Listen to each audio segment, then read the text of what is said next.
Kalau ditanya nggak bisa, guru juga boleh jawab, "Duh, mohon maaf saya belum bisa, nanti dicari dulu ya." Jangan memaksakan jawaban. Sebab kalau kita memaksakan jawaban, nanti kita takutnya sesat dan menyesatkan. Jadi kalau kita ditanya belum bisa, ngaku aja nggak bisa, nggak apa-apa. "Nak, mohon maaf, saya belum bisa," gitu ya.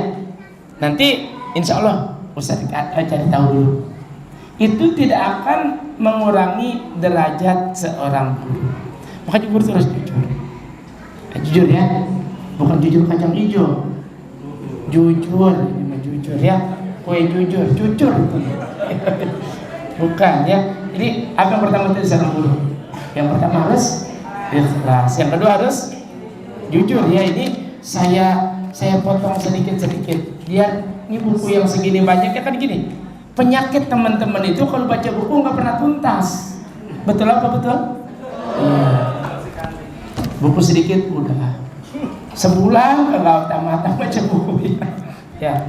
Nah yang ketiga, guru itu harus serasi antara ucapannya dengan perbuatannya. Sebenarnya bukan hanya guru, kita juga begitu ya. Profesi apapun harus serasi antara apa yang dia ucapkan dan apa yang dia perbuat. Ini kan kata Allah kan gitu. Ya ayyuhalladzina amanu lima taquluna ma la taf'alu. Kabura maqtan indallahi an taqulu ma la taf'alu. Hai orang-orang yang beriman, kenapa kamu mengatakan sesuatu yang tidak kamu lakukan? Amat besar kebencian di sisi Allah kamu mengatakan apa-apa yang tidak kamu lakukan. Jadi harus serasi ya. Makanya Rasulullah itu gini, kalau Rasulullah melarang sesuatu, maka Rasulullah orang pertama yang meninggalkan. Kalau Rasulullah memerintahkan sesuatu, Rasulullah adalah orang pertama yang melakukan. Ini tamparan berat buat kita para guru ya. Jadi jangan sampai kita nyuruh santri, "Kamu hafalin 1 halaman hari ini." Gurunya mah seminggu nggak hafal itu setor itu juga gitu ya. Ini tamparan keras buat guru. Tapi bukan berarti kita frustasi ya. Yang penting kita berusaha. Adapun kita nanti angkat bendera putih dengan murid kita nggak apa-apa. Udah kamu melaju nak, kamu masih muda. Ya. Ustaz mau banyak pikiran. Ada alasan yang membenarkan tindakan kita. Kayak gitu ya teman-teman ya. Tapi kalau antum bisa melaju, santri silakan. Kalahkan guru kalian, karena guru yang berhasil itu guru yang menghasilkan santri yang jauh melebihi dirinya. Makanya guru paling berhasil siapa? Iblis, teman-teman. Iblis kan nggak ngaku Tuhan. Muridnya Firaun ngaku Tuhan. Anak Rabbukumul A'la gitu. Dia tuh guru paling berhasil Iblis tuh. Ya, karena berhasil mencetak murid yang melebihi gurunya. Tapi bukan dalam hal itu teman-teman ya. Jangan sampai begitu. Jadi kita kalau ada santri-santri kita melampaui kita, bersyukur teman-teman. Alhamdulillah. Berarti kita telah mengantarkan santri-santri kita ke tempat atau ke puncak prestasinya. Insya Allah ya. Semoga bisa. Ini makanya untuk seperti itu guru harus serasi apa yang diucapkan dan apa yang dilakukan. Gitu teman-teman, paham ya? Nih dicepetin nih ngajinya, dicepetin nih, insya Allah. Ini kita namanya bedah buku namanya nih. Ya alhamdulillah ya teman-teman. Nah yang keempat gini, guru harus adil. Adil itu apa? Apa adil kira-kira? Menempatkan sesuatu pada tempatnya. Salah satu bentuk keadilan guru, kalau nerima setoran, terima orang yang datang lebih dulu. Ya, yang datang lebih dulu siapa nih? Terima setoran. Kalau yang disuruh setoran menyerahkan kepada yang lain, baru boleh. Ya. Ini bentuk keadilan. Makanya kata Allah gitu. Apa? Innallaha ya'muru bil adli wal ihsani wa ita'i dzil qurba wa yanha 'anil fahsya'i wal munkar wal baghi 'idzukum la'allakum tadhakkarun. Wala yajrimannakum syana'anu qaumin 'ala alla ta'dilu i'dilu aqrabu lit taqwa wattaqullaha innallaha khabirum bima ta'malun. Janganlah kebencian kamu kepada satu kaum menyebabkan kamu berlaku tidak adil. Berlaku adillah. Karena adil itu lebih dekat kepada takwa, dan bertakwa kepada Allah. Allah itu melihat apa yang kamu lakukan. Ini harus adil nih, ya. Bukan hanya guru, suami istri kepada anak-anaknya harus adil, harus adil. Rasulullah pernah diminta jadi saksi ketika seorang sahabat mau memberikan atau hibah harta kepada salah satu anaknya. Maka Rasulullah bertanya, apakah ini kamu lakukan juga kepada anakmu yang lain? Maka kata sahabat tadi, tidak ya Rasulullah. Maka kata Rasulullah, jangan kamu jadikan aku saksi terhadap ketidakadilan. Ya, ini berlaku buat siapa aja, buat guru, buat santri, buat suami, buat istri, buat orang tua, dan buat anak juga. Jadi kalau kita punya anak lebih dari satu harus adil itu. Sebagaimana kita juga ingin agar anak kita berbuat adil kepada orang tuanya. Paham ya? Insya Allah ya. Kayaknya bahasanya gamblang dah. Gamblang tau? Gamblang tuh, pohon gamblang, jamblang. Ya, pohon gamblang, keromong. Gamblang itu mah. Ya. Jadi ini teman-teman harus kita lakukan, harus usahakan. Karena lagi-lagi produk seorang guru adalah manusia. Manusia itu kalau gagal repot teman-teman. Ya, gagal paham repot juga. Apalagi produk gagal, repot banget. Ya, makanya harus kita usahakan. Apa tuh yang pertama? Apa tadi yang pertama? Niatnya ikhlas karena Allah. Yang kedua, jujur. Yang ketiga, serasi. Yang keempat, ya, yang kelima, guru tuh akhlaknya harus mulia, ya, terpuji, harus bagus akhlaknya. Karena kalau kata bahasa Jawa, guru itu digugu dan ditiru. Kalau gurunya kencing berdiri, santrinya kencing berlari. Lah bagaimana gurunya kencing berlari? Gimana coba? Ya kan?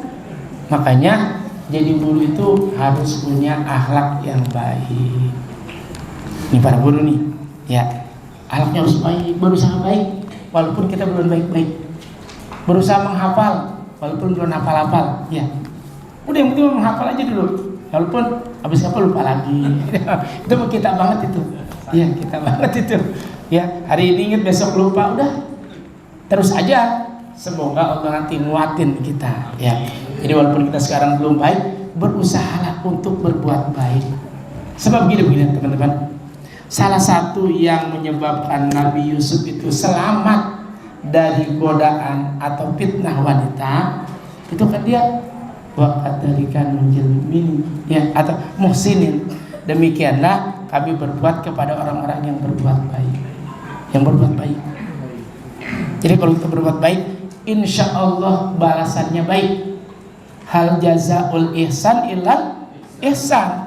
Kebaikan itu balasannya kebaikan. Jadi kalau kita berbuat baik, maka balasannya kita dimudahkan berbuat baik yang lain.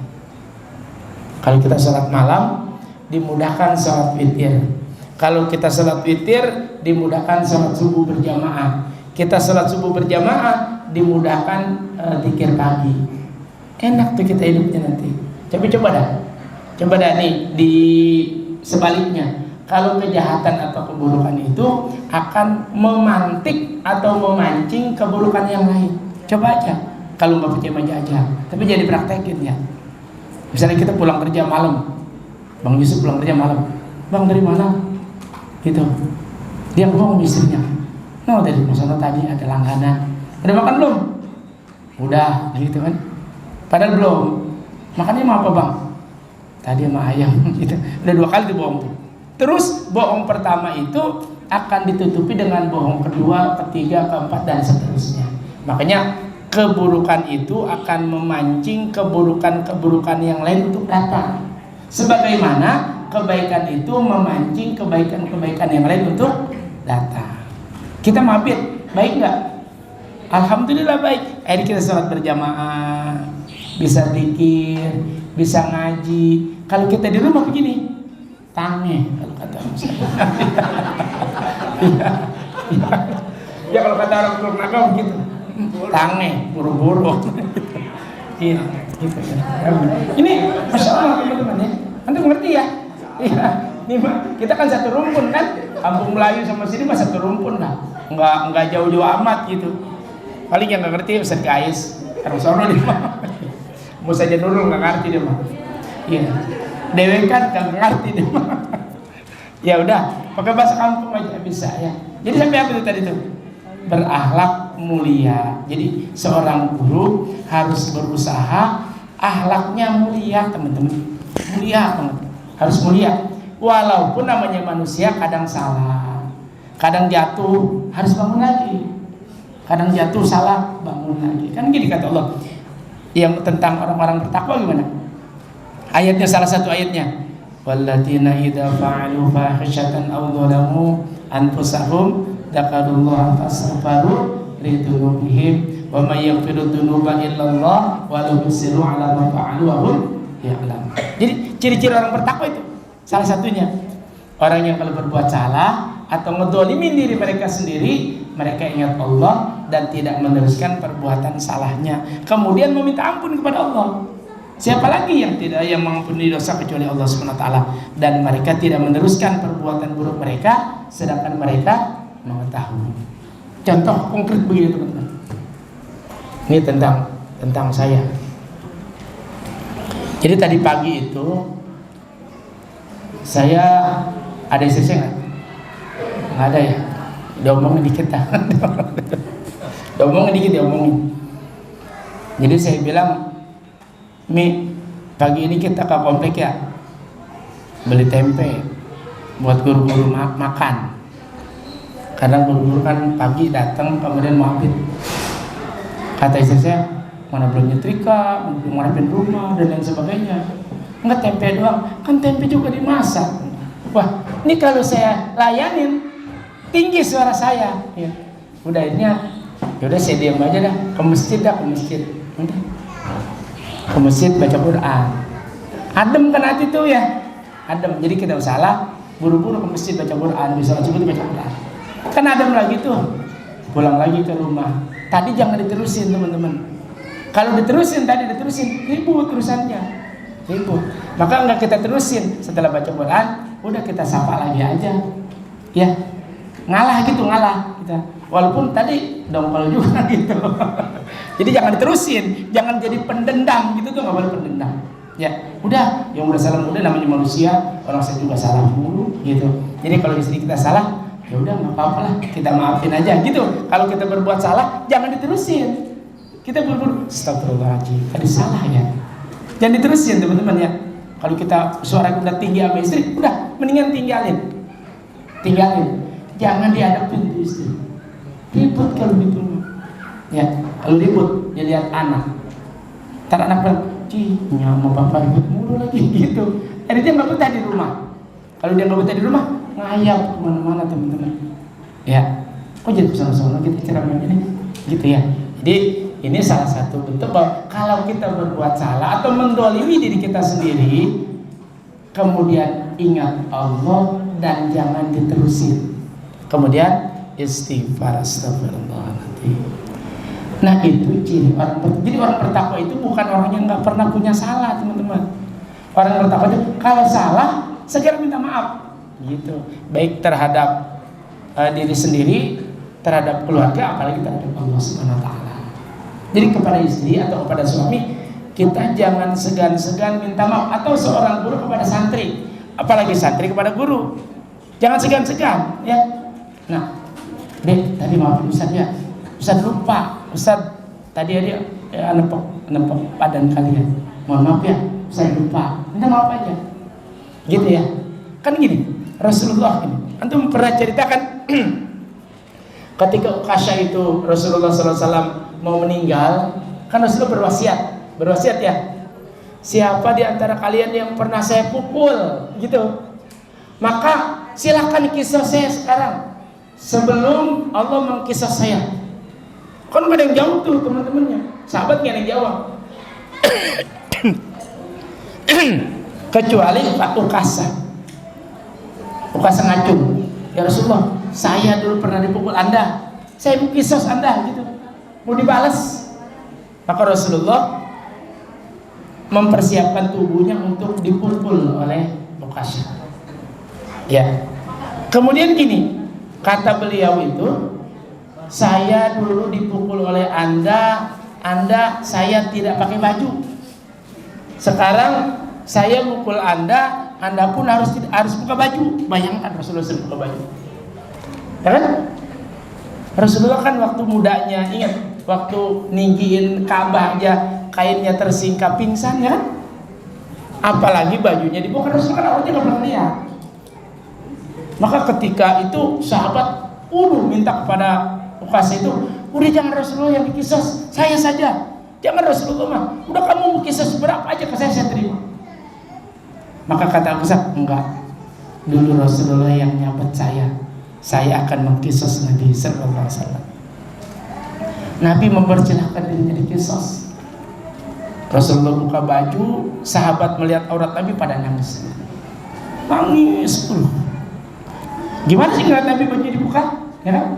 Jangan kan Nabi, misalnya Ustadz yang biasa tertutup, tiba-tiba baju dibuka, jengah kan gitu tuh.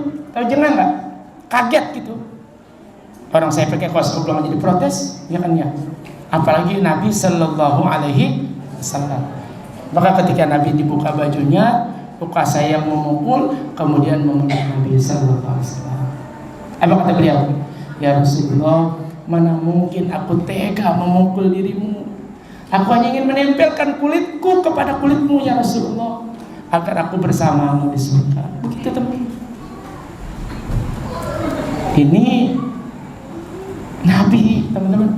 Jadi dia minta dikisos kalau dia salah. Apalagi kita. Maka jangan segan meminta maaf kepada santri, atau santri meminta maaf kepada gurunya, atau seorang suami minta maaf kepada istrinya, atau seorang istri minta maaf kepada suaminya, atau anak kepada bapaknya, atau bapak kepada anaknya. Itu jangan hal yang tabu, bukan hal yang tabu teman-teman ya. Jadi saya minta maaf kepada anak, kepada santri, anak saya juga minta maaf kepada saya. Itu hal yang biasa, bukan hal yang tabu ya. Dulu Ustaz Wahid pernah saya marahin sampai nangis gitu. Udah gede saya marahin, mana udah pada anak dua saya marahin gitu. Saya marahin, ada orang juga nggak ada, kita omongin aja. Ada ngomongin. Oh iya. Kayak dia ngomongin. Iya. Nah ketika sadar, ya saya minta maaf dan dia juga minta maaf, lupa gitu. Mohon maaf Pak, lupa Pak.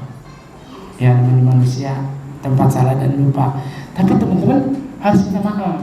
Sama gitu juga. Istri juga jangan sungkan minta maaf ke suami.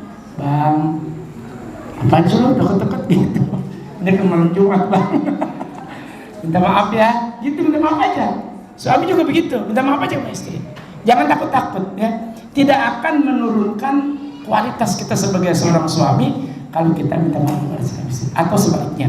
Tidak akan menurunkan kualitas seorang istri kalau seorang istri minta maaf pada suaminya, atau guru terhadap santrinya, atau santri terhadap gurunya. Ini harus kita lakukan ya teman-teman ya. Nah kemudian yang berikutnya, seorang guru itu harus tawadu itu rendah hati ya. Rendah hati gitu.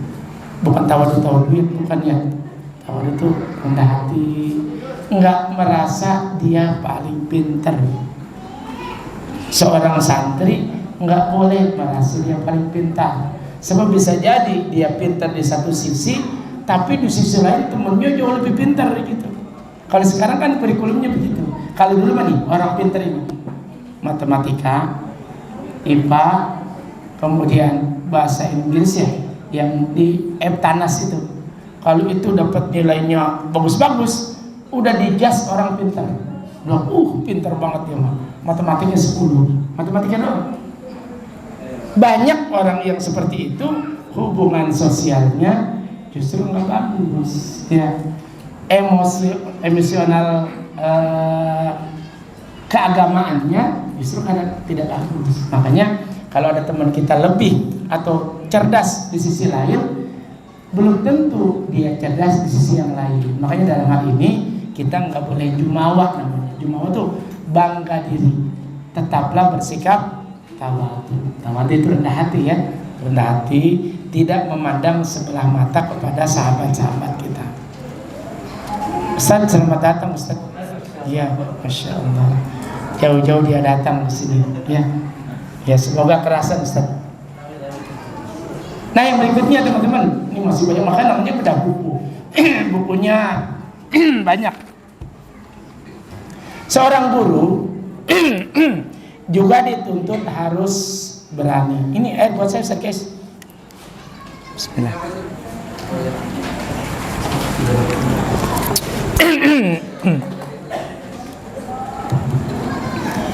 Gini teman-teman, suatu saat Nabi Sallallahu Alaihi Wasallam ngelihat pohon kurma. Pohon kurma itu kan dikawinin ya. Kalian tahu nanti pernah budidaya kurma kan dikawinin, diserbukin. Maksudnya antara kurma laki-laki dan perempuan itu dikawinin. Cara ngawininnya tanya sama yang ahli, tanya sama saya. Ya. Kemudian Nabi lewat. Apa kata Nabi? Apa yang kamu lakukan? Ini ya Rasulullah mengawinkan ini. Nggak usah kamu lakukan, karena kalau Allah menghendaki berbuah saja. Kalau tidak ya tidak saja. Akhirnya pekerjaan itu ditinggalkan. Akibat ditinggalkan, kurmanya nggak berbuah, nggak kayak pertama gitu. Maka Rasulullah datang lagi. Yang sahabat itu datang, ya Rasulullah, setelah tidak dilakukan ini, produksinya merosot gitu, jauh penghasilannya. Maka kata Rasulullah, kamu lebih tahu tentang urusan dunia. Gitu. Berani nggak Rasulullah? Berani mengakui itu. Rasulullah kata Ali, kalau peperangan sedang dahsyat-dahsyatnya, kami berlindung di balik Rasulullah SAW. Dan Rasulullah orang paling pemberani. Jadi seorang itu harus berani berkata jujur, berani mengakui kesalahan, berani menanggung risiko, gitu ya. Seorang itu begitu. Jangan lempar batu sembunyi tangan. Tahu lempar batu sembunyi tangan? Nyalain orang, ya. Kelasnya belum dipel. No, dia bukan saya gitu ya. Kelasnya balak, disalahin orang lain. Padahal tanggung jawab dia. Nah ini yang nggak boleh. Jadi kalau memang misalnya kita salah, akui. Ya Ustaznya, mohon maaf, tadi saya lupa ngepel, lupa ngebersihin. Itu namanya pemberani teman-teman. Berani mengakui kesalahan kita. Ya, paham dong? Nah itu karakter-karakter seorang guru ya. Ini Masya Allah masih banyak sekali ini. Salah satunya lagi ini, boleh bercanda dengan anak didik. Jadi guru itu jangan kaku-kaku banget gitu. Tahu kaku nggak? Kalau bahasa kita jegang. Iya. Iya. Ya kamu tahu jegang. Kaku, ya. Kaku banget. Ya Allah, nggak ada bercandanya, nggak ada senyumnya, nggak ada mesemnya. Sehingga murid kalau belajar udah, aduh ada ustaz lagi. Aduh, ngeri ini. Ya, jangankan ini, takut ya. Nah, kita sebagai seorang guru boleh bercanda. Maka kata Ibnu Qayyim, kalau canda kalian itu tidak keluar dari yang benar, canda kalian itu dilakukan sedikit-sedikit atau sekali-kali saja, maka silahkan bercanda. Karena bercanda itu merilekkan otak kita. Ya santri itu kan perlu juga ada candaan. Ya, bercanda boleh, dengan santri boleh. Ya, kita mau bercanda mulu. Ya, kelebihan bercandanya. Jadi takarannya jangan banyak-banyak candanya. Dan candanya nggak boleh kayak stand up comedy, nggak boleh. Dia mau banyak dosanya, ya nggak boleh. Nggak boleh itu. Atau canda yang berbau pornografi nggak boleh. Canda, banyak percandaan-candaan Nabi. Salah satu contoh misalnya yang nenek-nenek minta didoain masuk surga. Ya kan ya pernah dengar kan? Yang nenek ya Rasulullah doakan saya masuk surga. Aduh, kalau bahasa kita ini Mbak ya. Aduh, mana ada nenek-nenek masuk surga, kira-kira begitu. Nenek-nenek, sedih amat gitu. Ya, ngegerung-gerung tuh nenek-nenek, nangis gerung-gerung. Maka kata Nabi, Nek, nanti kamu di surga tuh jadi perawan kamu tuh. Jadi sebaya. Jadi nggak ada nenek-nenek di surga. Siapa yang masukin nenek-nenek ke surga gitu? Kira-kira begitu ya. Kan betul candanya. Atau ketika seorang wanita ngundang Nabi, ya Rasulullah, suami saya yang ngundang makan Anda. Oh, suami kamu yang matanya putih, ada putihnya kan? Kira-kira begitu. Enggak ya Rasul, suami saya matanya normal, enggak ada putih-putihnya lah. Semua mata juga pasti ada putih-putihnya lah. Oh iya kan, betul kan? Nah kalau dibawakan dengan lugas, dengan baik, itu kan bisa merilekkan suasana. Atau, hei, siapa yang mau aku bonceng dengan anak unta? Ya, anak unta mana kuat ya Rasul gitu. Orang masih anak lah, dia kan punya emak juga walaupun udah gede. Berarti dia anak dong. Kita anak apa bapak? Anak. Saya bapak apa anak? Anak kalau kata orang tua saya mah. Ya. Tapi kalau kata anak saya bapak, kalau kata cucu saya kakek gitu. Berarti kita juga anak juga. Nah, candaan-candaan yang benar seperti ini boleh dilakukan ketika mengajar. Jadi jangan pekaku gitu. Jangan sampai situasinya tadi monoton gitu. Monoton film, bukan monoton. Monoton itu. Ya monoton ya. Maksudnya terus menerus itu aja. Artinya jenuh. Ya kan otak juga ada saat-saatnya istirahat gitu. Nih kayak Abdurrahman udah tidur dia mah. Iya. Belum. Iya. Nah teman-teman silakan kalau mau nanya lah.